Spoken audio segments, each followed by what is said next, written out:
إن الحمد لله والصلاة والسلام على رسول الله أما بعد أعوذ بالله من الشيطان الرجيم بسم الله الرحمن الرحيم والذين تدعون من دونه ما يملكون من قطمير صدق اللہ العظیم۔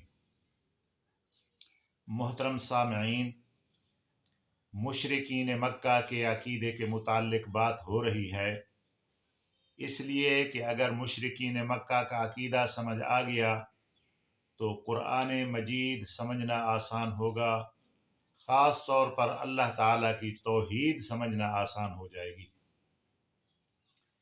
مشرکین مکہ بڑے بڑے کاموں میں تو اللہ تعالیٰ کو متصرف اور مدبر مانتے تھے، سارے کام اللہ تعالیٰ کرتا ہے، لیکن چھوٹے چھوٹے جو کام ہیں وہ ہمارے معبود کرتے ہیں۔ اللہ تعالیٰ ان کو ان کی عبادت ریاضت کی وجہ سے چھوٹے چھوٹے کام ان کے حوالے کر دیتے ہیں، لیکن ان میں کچھ یہ فرق کرتے تھے کہ سارے جہان میں نہیں، کہیں کہیں مخصوص خطوں میں، سارے کاموں میں نہیں، مخصوص کاموں میں یہ متصرف ہیں، کام کر سکتے ہیں۔ اللہ نے ان کو یہ طاقت دی ہے۔ اللہ تعالیٰ نے اس کی قرآن مجید فرقان حمید میں بار بار نفی فرمائی ہے کہ ایسی بات نہیں ہے۔ جو آیات مبارکہ خطبے میں نے تلاوت کی ہے اس کا بھی یہی معنی ہے۔ اللہ تعالیٰ فرماتے ہیں کہ اللہ کے سوا تم جن کو پکارتے ہو وہ تو ایک گٹھلی کے چھلکے کے بھی مالک نہیں ہیں، مانا گٹھلی کے چھلکے کے برابر بھی اختیار نہیں ہے۔ اور جگہ اللہ پاک نے فرمایا قُلِ ادْعُوا الَّذِينَ زَعَمْتُم مِّن دُونِهِ لَا يَمْلِكُونَ مِثْقَالَ ذَرَّةٍ فِي السَّمَاوَاتِ وَلَا فِي الْأَرْضِ وَمَا لَهُمْ فِيهِمَا مِنْ شِرْكٍ وَمَا لَهُ مِنْهُمْ مِنْ ظَهِيرٍ۔ میرا پیارا پیغمبر فرما دو، جن ہستیوں کو میرے سوا پکارتے ہو وہ تو آسمان میں اور نہ زمین میں ایک ذرے کے مالک بھی نہیں ہیں۔ ایک لا یملکون مثقال ذرۃ، نہیں مالک ایک ذرے کے، ایک مثقال کے، مثقال بھی چھوٹی چیز کو کہتے ہیں، ذرہ بھی چھوٹی سی چھوٹی چیز کو کہتے ہیں۔ اللہ فرماتے ہیں اس کے بھی مالک نہیں ہیں، نہ زمین میں اور نہ آسمان میں۔ نہ زمین میں ان کا کوئی اختیار ہے، نہ آسمان میں کوئی اختیار ہے۔ کیوں؟ وَمَا لَهُمْ فِيهِمَا مِنْ شِرْك، نہ ان کے بنانے میں وہ شریک تھے۔ جب اللہ تعالیٰ نے زمین اور آسمان کو بنایا اس میں وہ شریک نہیں تھے۔ وَمَا لَهُ مِنْهُمْ مِنْ ظَهِيرٍ، نہ وہ ان کا کوئی بس چلتا ہے، نہ کوئی زور چلتا ہے، نہ کچھ کر سکتے ہیں۔ اللہ تعالیٰ نے ان چیزوں کی نفی فرمائی قرآن مجید فرقان حمید میں، بار بار نفی فرمائی۔ ایک اور آیات مبارکہ میں اللہ تعالیٰ نے فرمایا کہ واللہ یقضی بالحق، اللہ ہی فیصلے فرماتا ہے حق کے ساتھ، ٹھیک ٹھیک درست فیصلے فرماتا ہے۔ زمین اور آسمان میں جو نظام چل رہا ہے وہ اللہ کے امر اور اللہ کے حکم سے چل رہا ہے۔ اللہ فرماتے ہیں یہ سب کچھ اللہ کر رہا ہے۔ والذین یدعون من دونہ لا یقضون بشیء، وہ لوگ جو اللہ کے سوا جن ہستیوں کو پکارتے ہیں دکھ سکھ میں، وہ کوئی فیصلہ نہیں کرتا۔ لا یقضون بشیء، کوئی شے کا ذرا بھی کوئی فیصلہ نہیں کرتے، نہ ان کے اختیار میں ہے، نہ ان کے فیصلے پر کوئی کام ہوتا ہے، کچھ نہیں کرتے۔ انہ هو السمیع البصیر، اللہ تعالی سنتا ہے اور جانتا ہے، سننے والا ہے اور جاننے والا۔ کیا معنی؟ یہ دو صفات اللہ پاک نے کیوں فرمائے آیت کے اخیر میں کہ جو سننے والا ہو اس کو سنائی جاتی ہے، جو سنتا ہو، جو سمیع الدعا ہو، جو علیم بذات الصدور ہو، اس کو سنائی جائے۔ اور علیم بھی ہو، جاننے والا بھی ہو۔ ایسا نہ ہو کہ پکارنے والا پکارتا رہے، آگے نہ کوئی سنے نہ کوئی جانے، تو اس کی پکار ایسے ضائع چلی جائے۔ تو اللہ تعالیٰ فرماتے ہیں سننے والا میں ہوں، مجھے پکارو، جاننے والا میں ہوں، مجھے پتا ہے، تم مجھے پکارو۔ تو وہ ان کو نفع نقصان کا مالک سمجھتے تھے، چھوٹی چھوٹی چیزوں میں، بڑے بڑے کاموں میں نہیں، چھوٹے چھوٹے کاموں میں ان کو نفع نقصان کا مالک سمجھتے تھے۔ اور دوسرا ان کا عقیدہ یہ تھا کہ پہلے تو وہ خود کرتے ہیں، اگر خود نہیں کرتے تو وہ اللہ تعالیٰ سے ہماری سفارش کرتے ہیں، اللہ تعالیٰ سے منوا لیتے ہیں۔ کیونکہ میں نے عرض کیا ہے نا کہ وہ کسی کو بیٹی سمجھتے تھے فرشتوں کو، اور جناب اعلیٰ جنوں کی عورتوں کو جو ہے نا وہ بیویاں سمجھتے تھے، وہ سمجھتے تھے منوا لیں گے۔ تو اللہ تعالیٰ نے اس بات کی بھی قرآن مجید فرقان حمید میں تردید فرمائی، اس عقیدے کو بھی غلط فرمایا۔ ما للظالمین من حمیم ولا شفیع یطاع، گناہگاروں کے لیے، نافرمانوں کے لیے، مشرکین کے لیے کوئی سفارشی نہیں ہوگا، ایسا سفارشی جو زبردستی سے اللہ تعالیٰ سے اپنی بات منوا سکے۔ اللہ تعالیٰ اپنی مرضی چھوڑ کر اس کی بات مانے، ایسا کوئی نہیں ہے، ایسا کوئی ہستی نہیں کائنات میں، ایسی بات بالکل نہیں ہے۔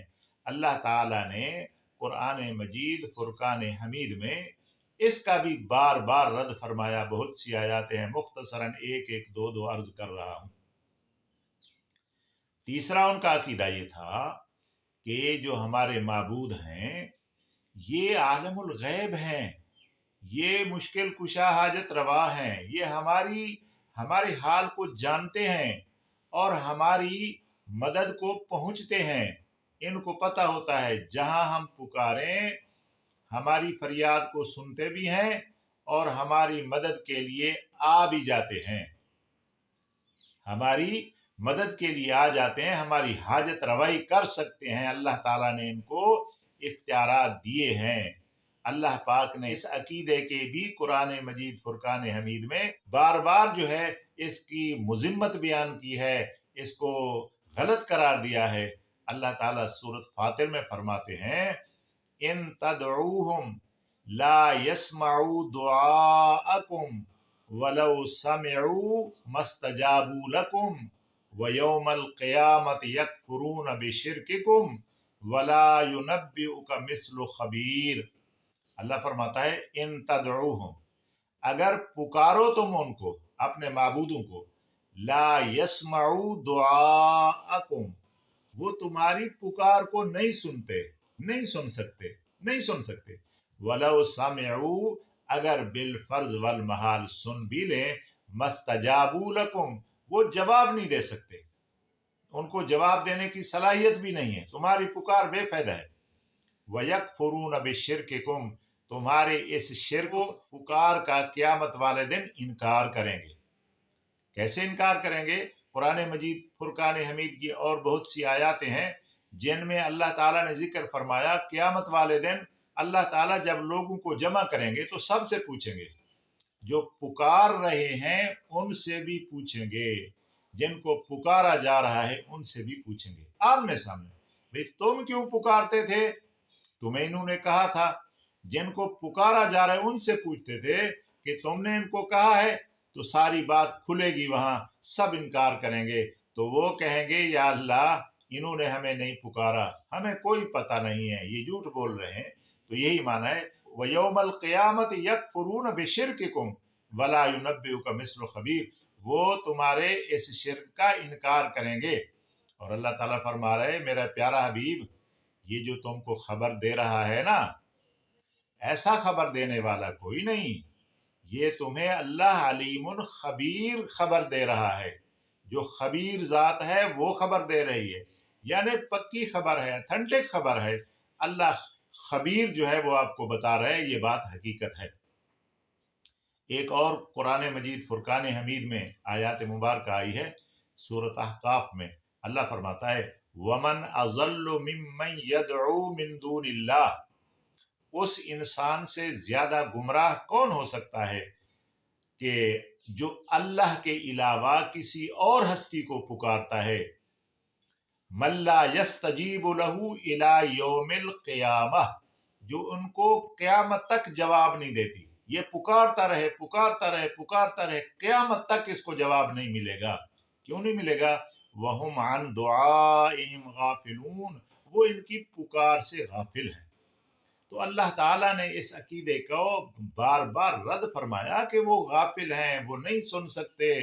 تمہاری پکار بے رائے گاں جا رہی ہے، اس کو پکارو جو سننے والا ہے. کسی کو ایسی طاقت نہیں، نہ وہ سنتے ہیں نہ وہ کسی کی مدد کر سکتے ہیں.